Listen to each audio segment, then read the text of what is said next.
Hello दोस्तों, स्वागत है आपका अपने चैनल में। दोस्तों, आज हमारी Uttarakhand BS Negi MCQ series का 7वां पार्ट है। चलिए आज की वीडियो स्टार्ट करते हैं।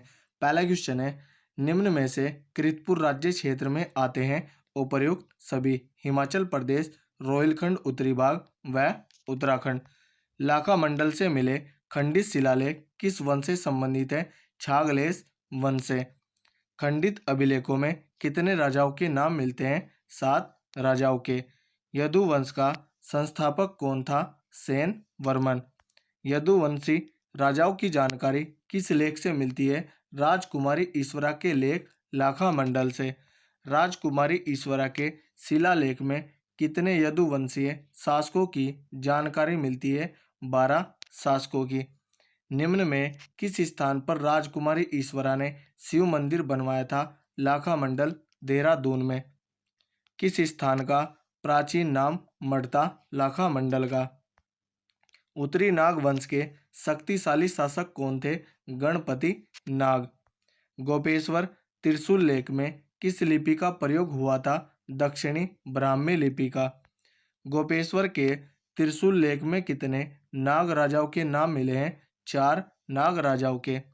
यमुना घाटी में यदुओं का अस्तित्व मिटाने का श्रेय किसे दिया जाता है? नाग शक्ति को। राज्य में नागों को किसने परास्त किया था? मोखरी वंश ने। मोखरी वंश का अंतिम शासक कौन था? ग्रह वर्मा। निम्न में से किन्होंने आधुनिक गढ़वाल एवं कुमाऊं वाले संपूर्ण भूभाग को ब्रह्मपुर कहा था? कनिंघम ने। किस व्यक्ति ने हरिद्वार को मोयूलो एवं गंगा को महाभद्रा कहा था? हवेन सांग ने। चीनी यात्री हवेन सांग ने निम्न में किसको पोलो हिमोपोलो कहा? हिमालय को। किस व्यक्ति ने यहाँ 5 बौद्ध विहार होने का उल्लेख किया? हवेन सांग ने।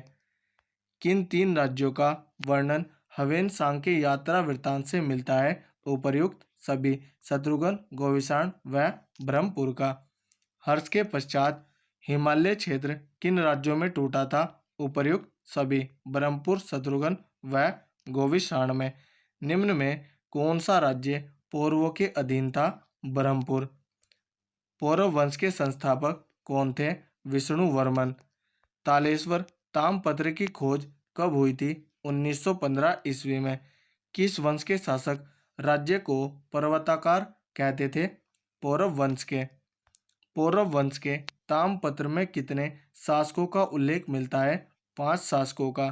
तालेश्वर ताम्रपत्र किस जनपद से मिले थे? अल्मोड़ा जनपद से। निम्न में से पौरव वंश का शासनकाल कब से कब तक रहा? 26वीं से 8वीं सदी तक। वीणेश्वर स्वामी किस वंश के कुल देवता थे? पौरव वंश के। पौरव वंश के सेना नायक को क्या कहा जाता था? बल अध्यक्ष।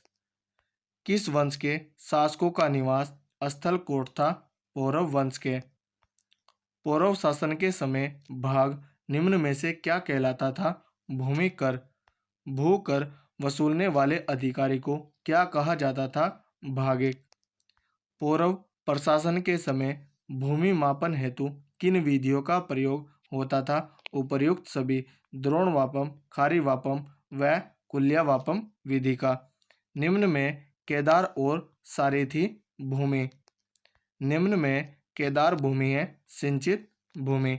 असिंचित भूमि कहलाती है सारी। निम्न में उत्तराखंड का प्रथम ऐतिहासिक राजवंश किसे माना जाता है? कार्तिकेयपुर वंश को। कार्तिकेयपुर राजवंश की प्रारंभिक राजधानी कहाँ थी? जोशीमठ, कार्तिकेयपुर में।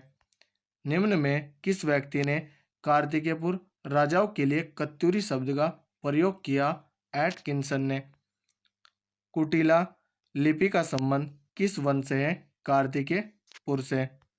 छमुना पातर कत्यूरी नरेश धामदेव के समय प्रसिद्ध खालिस्तान थी नृत्यांगना। कार्तिकेयपुर राजवंश के अभिलेखों में किस लिपि का प्रयोग मिलता है? कुटिला लिपि का। कत्यूरी प्रशासन में कारिका होता था राजमिस्त्री। कत्यूरी काल में तहसील स्तर की प्रशासनिक इकाई को कहते हैं कर्मान। जागेश्वर स्थित लकुलिश एवं नटराज मंदिरों का निर्माण कराया था इष्टगण ने। जोशीमठ के पास स्थित कार्तिकेयपुर नामक स्थान पर कार्तिकेयपुर वंश की राजधानी थी, जहां इस वंश के कुल शासक हुए 14। कुमाऊं की प्रसिद्ध पढ़ने गाथा राजूला मालुशाही है, जिसमें मालुशाही कौन था? कत्यूरी शासक धामदेव का पुत्र।